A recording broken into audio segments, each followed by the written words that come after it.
சிறுகடிக்க ஆசை சரியில்ல. அடுத்து வர எபிசோடில் நம்ம மனோஜ் இருந்துட்டு ரோகிணி வேற வர சொல்லியிருக்கா. அவள் சொன்ன நேரத்துக்கு நான் போகாமல் விட்டுட்டேன்னா பாவம் அவள் ரொம்பவே கஷ்டப்படுவா. அதனால் நம்ம போயே தீரணும் அப்படின்னு சொல்லிட்டு நம்ம மனோஜ் வந்து ஒரு வழியாக ரெடி ஆகிட்டு இருக்காங்க.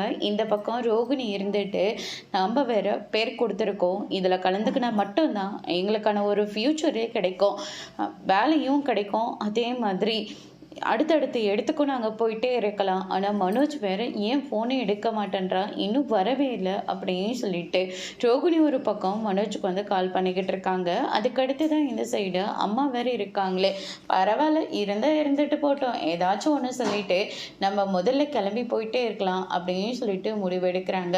அதுக்கடுத்து தான் வந்து பார்த்திங்கன்னா நம்ம விஜய் வராங்க. என் பழைய ஃப்ரெண்டை ஒருத்தர் நான் பார்த்தேன், அவங்க அம்மா பையனுடைய பாசத்தை பற்றி ஒரு இன்டர்வியூ மாதிரி எடுக்கிறாங்களா, அதில் நம்மளும் போய் கலந்துக்கலாம் அப்படின்னு சொல்லிட்டு விஜய் இருந்துட்டு ரோகிணி சொன்ன அதே இடத்துக்கு தான் போகிறாங்க. மனோஜ் வந்துட்டியான்னு சொல்லிட்டு ஆசையாக போகிறாங்க. பக்கத்தில் விஜயாவை பார்த்த உடனே நான் உங்களை மட்டும்தானே வர சொன்னேன், இந்த போட்டியில் கலந்துக்கிட்டாக்க கண்டிப்பாக நம்மளுக்கு நிறைய ஆர்டர்வெல்லாம் கிடைக்கும் தானே நான் சொன்னேன், ஆனால் அதை விட்டுட்டு நீ இவங்க கூட வந்து நிற்கிற, வா மனோஜ் போகலாம் அப்படின்ற மாதிரி சொல்லி கூப்பிடுறாங்க. இது விஜயாவுக்கு தெரிஞ்சிருச்சு. அவங்க மனோஜை பார்த்து பயங்கரமாக முறைச்சிட்டு நின்றுட்டு இருக்காங்க.